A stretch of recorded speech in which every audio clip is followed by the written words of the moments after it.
It's my pleasure to be here this evening to ask you to join together with me to welcome Les Brown for his third in a series of 4 classes. Les is one of the most inspiring motivational teachers in America today. When I heard him 3 years ago, it actually brought tears to my eyes, and I rushed one of my sons over afterwards to introduce him to Les. And my feeling was, every young person in America needs to hear this man. Because if you could start them out young, learning the kinds of ideas that he can put across so beautifully and so enthusiastically and so from the heart, it would change America.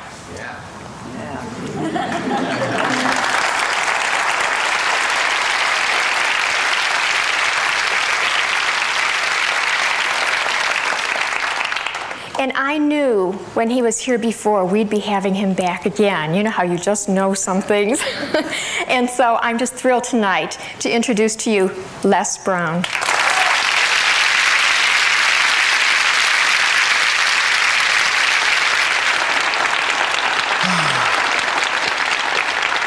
Good evening.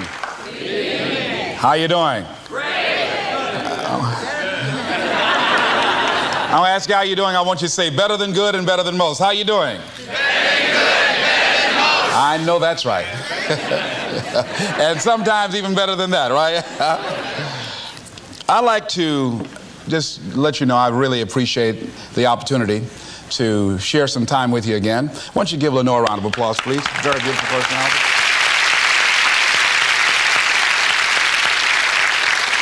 I'm very, very supportive of this ministry. I think that Jack Boland is ahead of his time, and the people here who show a level of concern in terms of empowering people and helping them to develop the skills that are necessary to navigate through some of the treacherous waters of life is something that's very much needed. This evening we're going to be looking at how to get unstuck.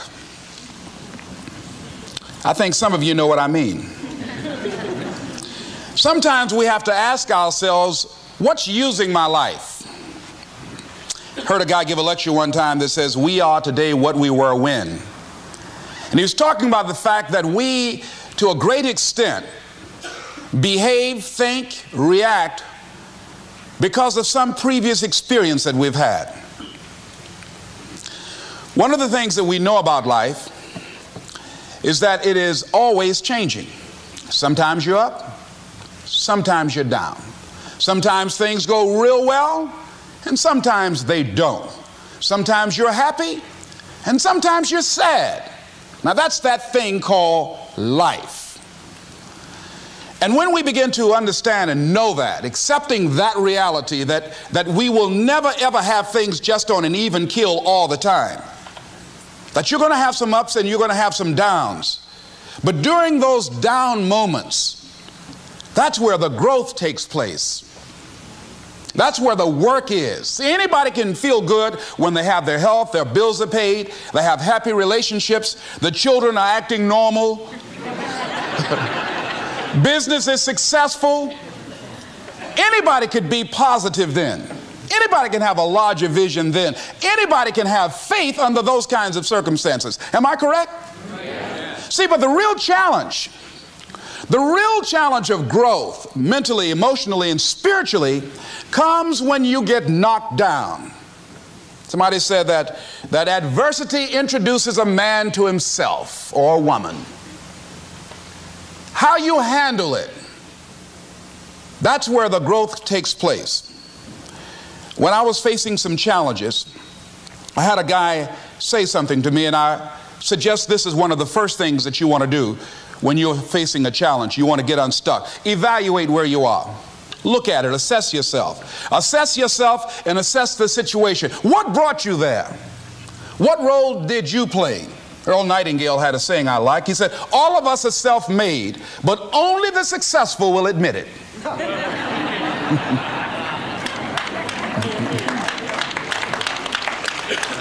What has brought you to this point? What did you learn from it? Are you learning anything? Or are you doing it over and over and over again? Somebody said that insanity is doing the same thing in the same way, expecting a different outcome. Are you going through it, or are you growing through it? Are you bigger and better because of it? Because it's not going to leave you until you grow through it. I was going through a major challenge in my life that was wearing me out, that was using me.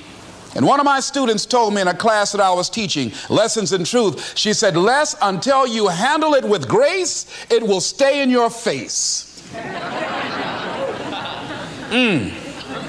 And it stayed there a long time. The challenges of life. How do we get stuck? A friend of mine went through a divorce. My best friend. He had a wife that did not love him as much as he loved her. It was his first real true love. He was a very religious man. Did not believe in divorce. He made a mistake. And he paid for his mistake with a lot of pain, a lot of tears. And there came to a point where he knew he should have gotten a divorce. But he was stuck. He was stuck in something called revenge. He said, she's made me so miserable, I'm going to pay her back. He was stuck. And he stayed in there longer than he should have because it began to attack him. It began to affect him psychologically. And as a result of that, when he eventually did get a divorce, he took that same attitude to other relationships, looking for something to go wrong. He was burned so badly, he did not want to risk pain again. He was going in relationships trying to avoid pain. When it became too close, he would do something to make sure the relationship did not work. He would always try and find something wrong with the person because there are no perfect people. So if you look for it, you can find it. He was stuck in revenge. Another friend of mine, working on a job, loved the company very much, expected to retire there. And one day they called him in the office, asked him for his badge and identification, called the security man up, walked into his desk, told him he was fired and he had to leave then. He was devastated. And if you came anywhere near him, he will tell you his story, as we all have stories. Even when he got a job, he went on the job telling anybody who would listen how they fired him unjustly. And he always ended with, it wasn't fair. Life isn't fair. Life just is. It's not fair that birds eat worms, and they do. So we can't even deal with what's fair. But he's stuck in the fact that it's not fair. I don't deserve that. They were wrong. I used to be a state legislator in Columbus, Ohio. During the break, we used to go out on the front lawn of the Ohio legislature, at the Capitol there, and observe people as they came by. There was one particular person that all of us knew. The children, adults, everybody used to pick at him when he came by. We called him Chicken Man. He had a feather in his hat. He had a toy chicken on top of his car that he would drive around the area in downtown, blinking his lights and occasionally blowing his horn. When he got out of his car, he would walk downtown with a baby carriage with two little baby dolls in there and a picture of a woman. And when you say something to him or came near him, you would hear him making the sounds of a chicken. All of us used to laugh at Chicken Man. We didn't know Chicken Man's story. Chicken Man woke up one morning around 3 a.m. and his house was on fire. He panicked and he got out of the window and left quickly, only to get outside to hear his children and his wife screaming for help. He ran back to the door to go in to save them, and the flames were too hot, too awesome. He tried to get in, he couldn't get in. He was desperate, frantic. Pretty soon the cries stopped. They perished in the fire. His brother-in-law came, found out that his sister had died and his nieces in the fire, grabbed Chicken Man and started beating him. You chicken, why did you save my sister? You're a chicken, you're a chicken. When the people pulled him off Chicken Man, they picked him up and said, are you all right? And Chicken Man looked at him and he started making the sounds of a chicken. he never ever overcame that tragedy. He was stuck from that experience. None of us knew why Chicken Man went around with this picture and these little dolls. I remember when I was stuck in anger for a long time, when I made a commitment to my adopted mother that I was going to purchase her a home. I'll never forget the experience of working real hard to get the money for the down payment. Someone had told me of a beautiful home in an exclusive area of Miami. I went to see it, took my mother there, and she said, yes, I want it. It was on the water. We went to the closing. My attorney said, Les, have you had a title search? I said, what's a title search? Well, we just take a couple of days to check it out and make sure there are no liens against the property that you might have to pay if you buy this home. The guy who was there selling me the house, he said, listen, he said, the only reason that I'm selling you this house and selling it at a loss is because I admire the fact that you want to purchase this house for your mother. I have another guy who will give me substantially more money, but I like you. And I've got to get back to Philadelphia. Now, if we cannot consummate this deal now, then the deal is off. I said, there are no liens against the property? He says, no, of course not. I looked at my attorney. I said, I believe him. I'll sign. She said, Mr. Brown, I'm not questioning his honesty. She said, but business is business. I signed that contract. And we had a big celebration. Everybody in the neighborhood was talking about Leslie coming home, one of the twins that Mamie adopted, to buy her a home. Child, isn't that nice? God is going to bless him. A few weeks later, I received a letter, a registered letter, indicating that the house was going up for sheriff's sale on the courthouse steps. A man had filed a $12,000 lien against the property because the previous owner owed him that money. And if I did not come up with $12,000 in 30 days, he was going to sell the house to the highest bidder.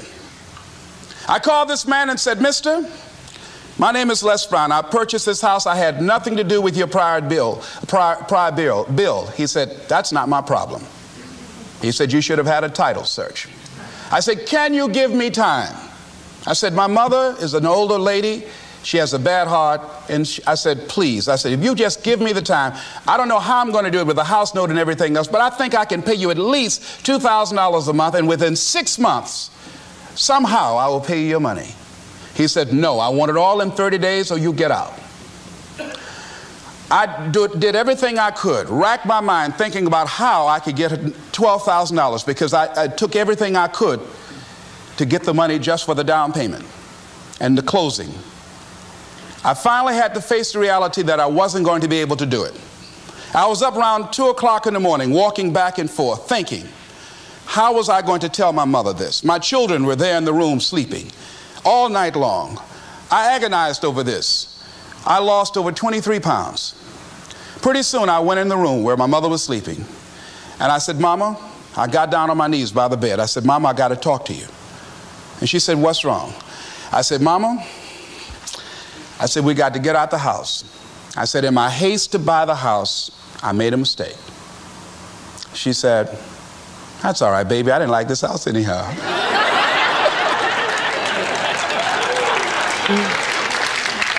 I said, Mama, you told me you loved it.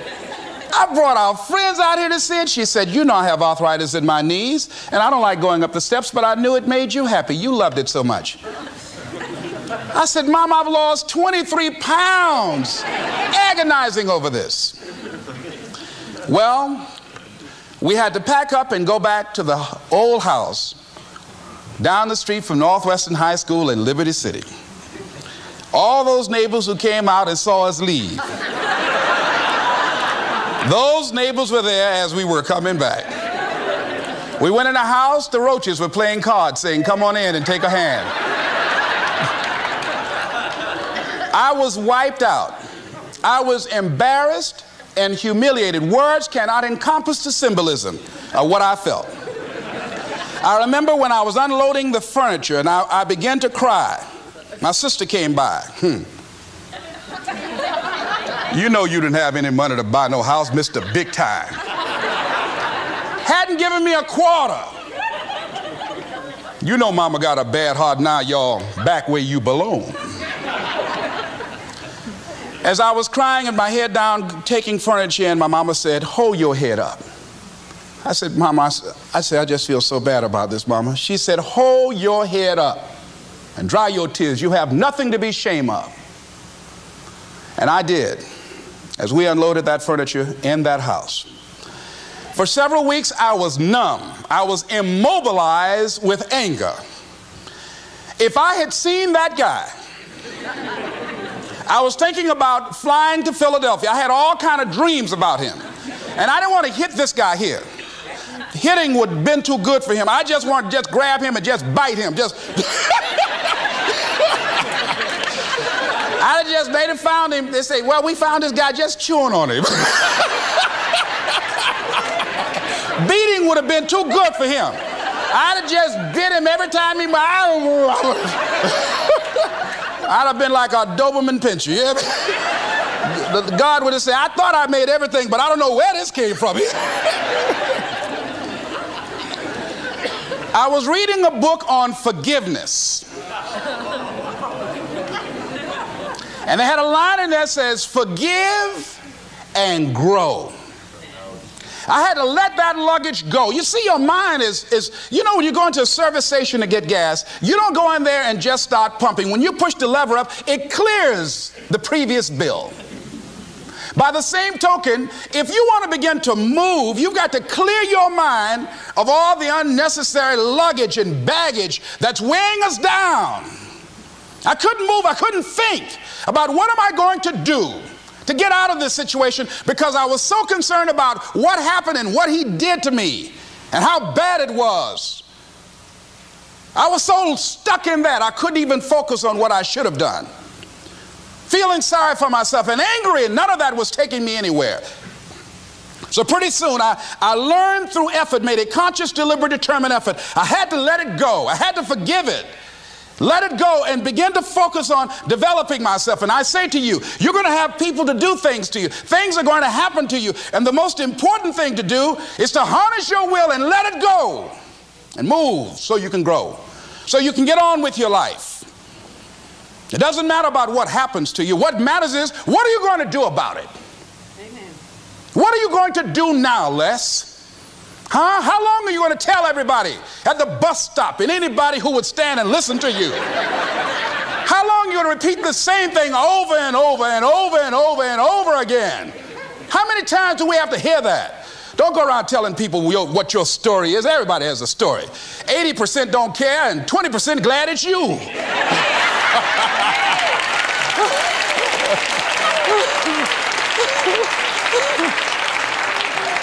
They say, I'm glad that didn't happen to me. Sometimes you think you got some problem. You hear somebody else's problem, and if their problem is real bad, it makes you feel good. Am I right? All right. So I had to let that go. All of us got stories to tell. Chicken Man allowed his tragedy to destroy his life. All of us have experienced some tragedy, and if we haven't, we will. And you can either let it destroy your life, or you can build upon it. You can permit it to let it hold you down, or you can decide, I'm not going to let that happen to me. I'm bigger than this. Make a declaration to yourself. Declare all-out war that you're going to get out of this rut. I don't care how good you are. I don't care how talented you are. I don't care how much you work on yourself. There are some times when things aren't going to go right. They just are not going to go right. There are times when anything that can happen will happen. Murphy's Law will be knocking at your door. Why? I don't know why. That's called life. And you have to deal with it. Sometimes your life will be in a slump, just like sports. Some of the best shooters can't hit baskets different times in games. They get in a slump. Do they sit on the sideline and say, you know, I just didn't hit a basket today? No, they continue to execute. I suggest to you that if you are facing a challenge, don't stop. Stay busy. Work your plan. Continue to do those things that you know that work for you after you have evaluated yourself in the situation. Continue to move. Stay busy, stay busy, stay busy. Repeat after me. Help somebody. And help yourself. Because what you give is what you get. Find somebody that you can help so you can forget about you for a moment. See, sometimes the best thing to do is to be. Sometimes you have to just back up and go within yourself. A bow and arrow, you can't take a bow and just push it out an arrow. You just can't push the arrow out.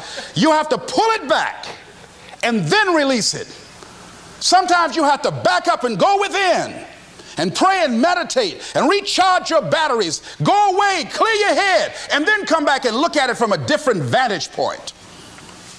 Don't operate while you're under the spell or the effect of what's going on. Next thing is that you've got to activate the thinker in you. Don't allow your emotions to control you. We are emotional, but you want to begin to discipline your emotion. If you don't discipline and contain your emotions, they will use you. Your mind goes on automatic, just like a guard. You know, I loved reading the book called As a Man Thinketh by James Allen. He uses the analogy of the mind being like a garden. You know, weeds don't have to have any encouragement to grow. You don't have to water them. They don't have to get sunshine. They don't have to have fertile ground. They will grow through the cracks of a sidewalk. Am I right? But if you want to grow orchids or roses or any kind of exotic flowers, there are special processes and procedures you must go through. Well, by the same token, you don't have to force yourself or motivate yourself to think negatively, to be depressed, to hate somebody, to want revenge, to want to get back at somebody, to beat yourself up over the head, to feel loaded with guilt. You don't have to make any effort to do that. Your mind is on automatic. It will do that by itself. But if you want to begin to move into your own personal greatness, if you want to begin to really enjoy a happy, successful, healthy life, you've got to be willing to go against the tide. You've got to be willing to harness your will and say, in spite of this, I'm in control here. I'm not going to let this get me down. I'm not going to let this destroy me. I'm coming back. And I'll be stronger and better because of it. You have got to make a declaration that this is what you stand for. You're standing up for your dreams. You're standing up for peace of mind. You're standing up for health. You want it. And you're going to go all out to have it. It's not going to be easy. When you want to change, it's not easy. If it were in fact easy, everybody would do it. But if you're serious, you'll go all out. So yes, I'm going to turn this situation around. I'm not going to sit back and moan and cry over what happened and what went wrong and who did what. I'm going to do something about this situation. The next thing that is important is that expect things to get better for you, because they are. See, life is cyclic. You're not, whatever experience you're having right now, it has not come to stay. It has come to pass. Not to stay, just to pass. It's just going through. The biggest challenge is to know what's happening. This is a part of this thing we call life. This too shall pass. And maintaining perspective, putting it in perspective. I was doing a training at a college, and it was a 2-day training during orientation. And in the training that I provide, I'm a motivational speaker, but I conduct processes in personal dynamics, where people begin to go through changes that stimulate the right and left hemisphere of the brain, enable them to see themselves differently. I conducted this particular simulation with these young kids, 17 and 18 years of age, so that they would begin to see how they make decisions or how they would survive in this particular simulation process we gave them. We had them to do it individually and then collectively. Over 30% of them wrote down as their first option, in order to survive, they would commit suicide. First thing they wrote down. Suicide among young people has increased 300%. Over 5,000 will successfully take their lives this year. Why? Why did they do that? I was so shocked. I said, what do you mean? Well, at least we would not suffer. And then they had the nerve to write down all of the other things they were going to do after they committed suicide. I said, listen, Kadumbo. No, when you come up with a permanent solution for a temporary problem, that's it. Game's over. That's it. You're not going to do anything. Anybody wrote suicide at the top, you can put your pencil down. See, a lot of us, because of our limited vision of ourselves, a lot of us who begin to focus on problems and enable them to overwhelm us, we begin to think that we have no options. We begin to believe that there's no way out. Repeat after me, there's always a way. Where there's a will, there's a way. Shake somebody's hand on your right and left and say, I'm unstoppable.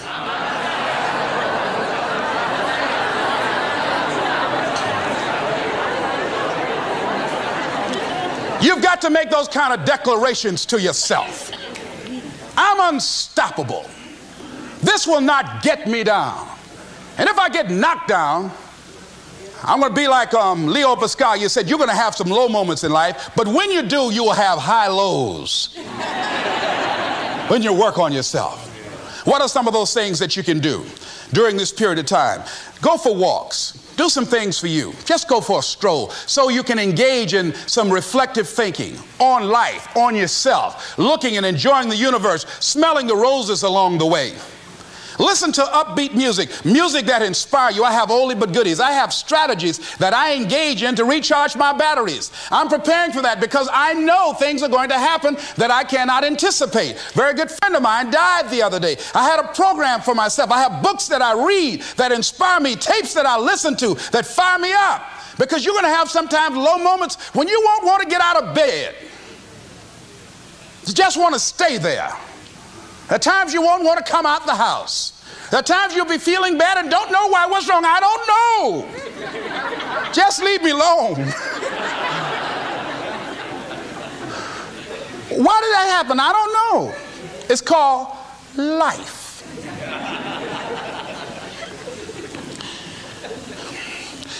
The other thing is take full responsibility for your life. Accept where you are and the responsibility that you're going to take yourself where you want to go. Someone said we have two primary choices in life.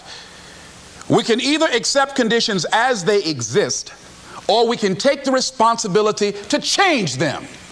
See, a lot of people want to exempt themselves from taking responsibility. All they want to do is talk about the problem.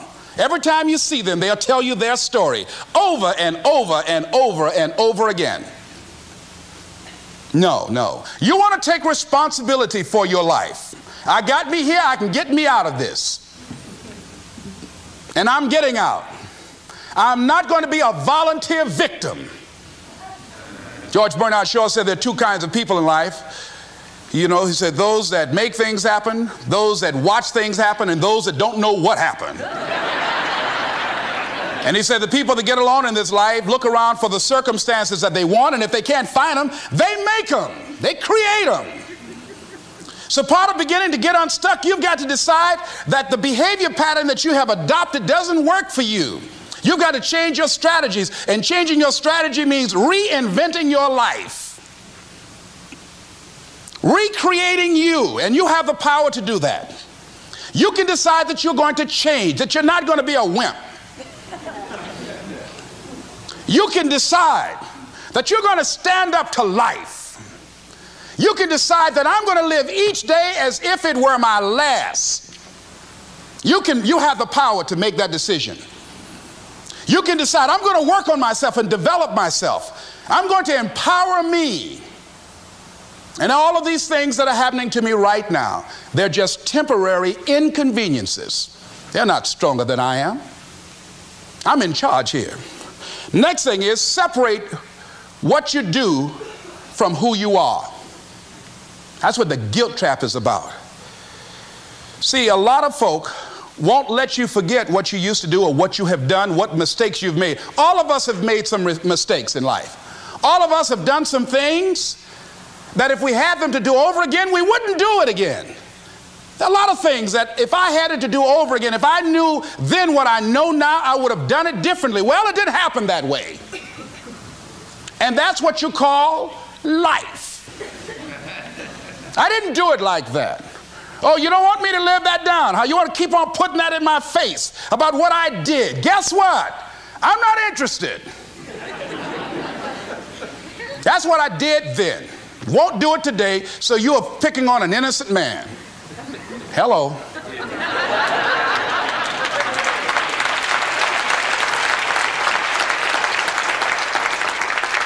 So as you're in the process of reinventing your life, write a description of the kind of person that you want to be.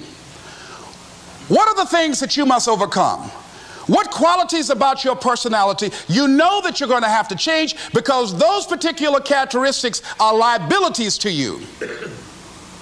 What are your assets? What are your strong points? Look at and evaluating yourself to make that determination. Other thing is that in order to get out of a rut, we need some coaching. Find some trusted critics. People that you know care about you and love you. So there's some things that keeps us from growing and getting out of ruts. Number one, we identify with feedback. We take it personal when someone wants to give us some feedback on where we are falling short and tell us about our blind spots. We want to have everything being positive about us. We're not perfect. It hurts. I have a friend who's a trusted critic. I don't like him, but I love him. He doesn't tell me the things I want to hear. He tells me what I need to hear so I can grow. It hurts. It hurts when he put me on the hot seat. I can't stand it. But that's the only way that I can grow. And I'm glad that he loves me enough to risk our friendship to tell me what I need to hear, not what I want to hear. Get a support group, somebody that you can talk to. People who perhaps might have a similar problem. Support groups are very powerful, that you can share some of the challenges that you're going through. And it might be a situation where one person can give you an idea of how they handle that situation and create an opening for you. Begin to stimulate some possibilities in your mind on how you can resolve the problem. We can't grow by ourselves. As I mentioned before, we grow from people and projects. The other thing is about life, when things happen to you, when you permit things to use you, you can't change the past, but you can interpret. You can reinterpret how you see it. For years, I was going around with a heavy load on my shoulders, feeling bad because I was adopted, doing interviews for adoption agencies and foster homes. And I was on television once, and I told these people in this particular interview that I was given away, my twin brother and I, when we were 6 weeks of age. A friend of mine, fortunately, was listening to the program. And she said, Les, I'd like to have lunch with you. And so I went over to see her. She said, when a woman carries a baby for 9 months, feeling that life movement in her, it's automatic and natural for her to learn to love that baby, to expect it to come here when she bears the pain to bring it into the world. Your mother, Mamie Brown, when she came in to adopt you guys, she didn't go through that process. She looked at whoever your biological mother was and said, I'll take him. You weren't given away less. You were chosen with love.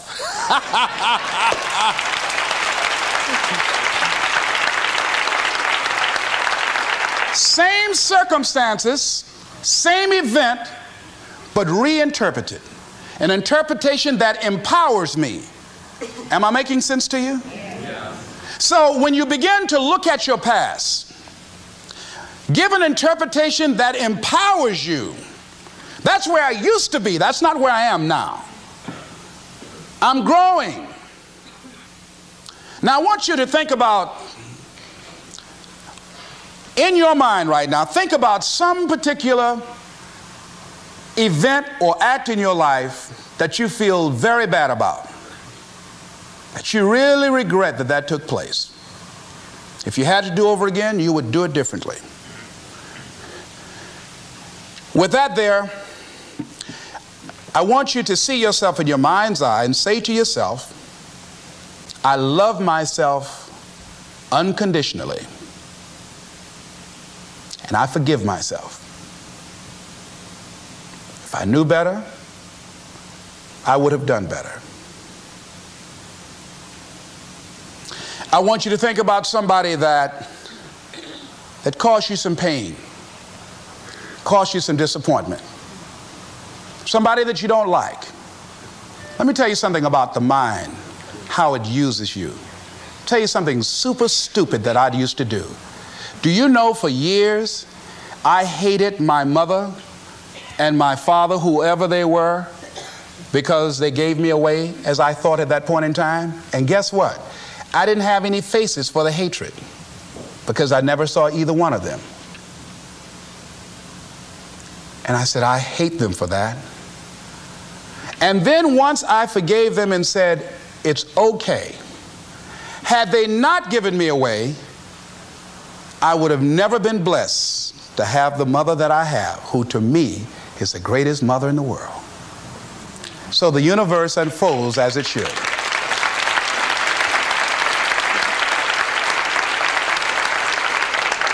But when I went through this process, saying forgive them, I remember in my mind as I was trying to picture these people, I had two individuals in my mind standing there with no faces because I didn't know how they look.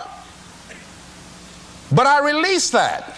I let that luggage go. Think about somebody that you've hurt, somebody that you've disappointed, either deliberately or inadvertently, or someone that has hurt you deliberately or inadvertently. Think about them. Somebody that you really, when you think about them, the room turns red. Look at them in your mind's eye and say, I forgive you. I forgive you unconditionally.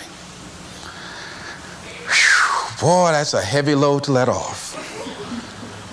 When I thought about that guy, I said, wait a minute, I can't, no, you don't know what this guy did. This was my mama. You don't know what we went through. My student said, Les, forgive, let it go. If you want to be forgiven, you better forgive somebody. None of us are perfect. All of us have made some mistakes. And it wasn't easy. It's not easy forgiving, am I right? It's hard. See, everybody won't forgive. They say, I forgive, but I don't forget now.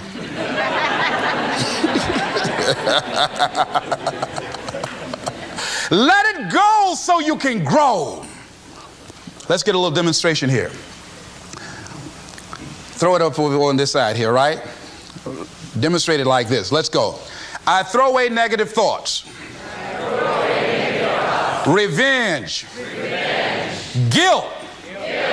Anything that's been holding me back. Now with that right hand, let's bring something in.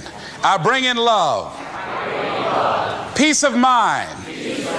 Good relationships. Whole lot of money.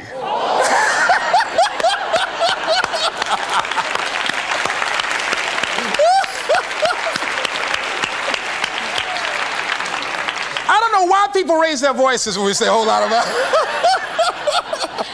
I mean, they get serious too, you know what I mean? And usually people don't use one hand, they use two hands. And try to borrow somebody else's hand, you know?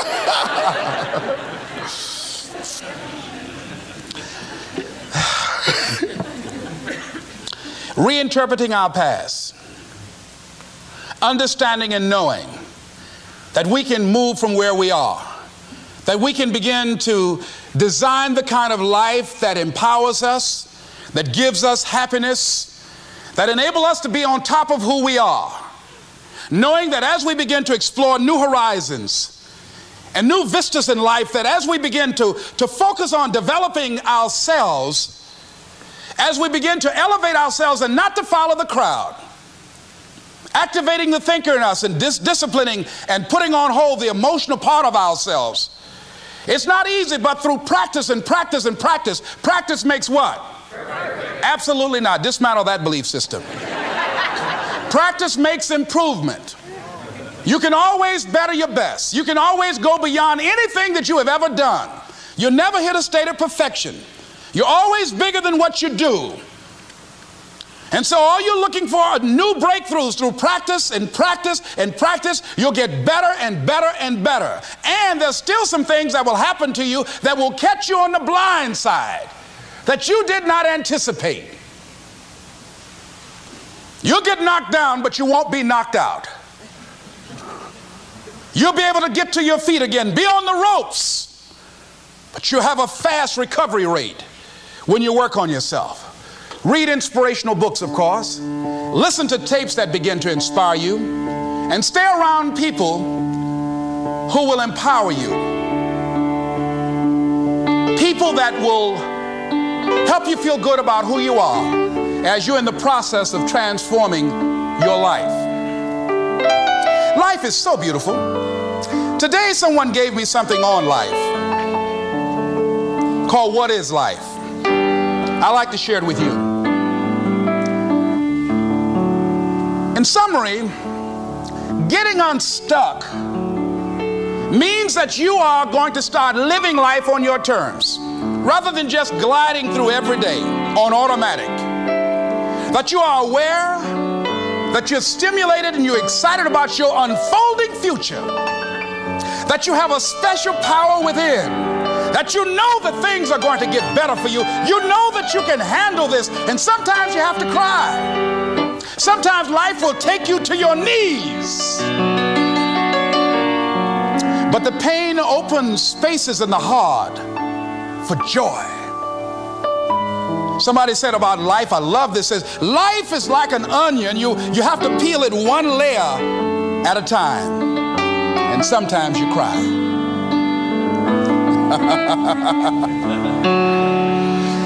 This author said about life, life is a challenge. Meet it. Life is a gift. Accept it. Life is an adventure. Dare it. Life is a sorrow. Overcome it. Life is a tragedy. Face it. Life is a duty. Perform it. Life is a game. Play it. Life is a mystery. Unfold it. Life is a song. Sing it. Life is an opportunity. Take it. Life is a journey. Complete it. Life is a promise. Fulfill it. Life is a beauty. Praise it. Life is a struggle. Fight it. Life is a goal. Achieve it. Life is a puzzle. Solve it. Isn't that beautiful? I love that.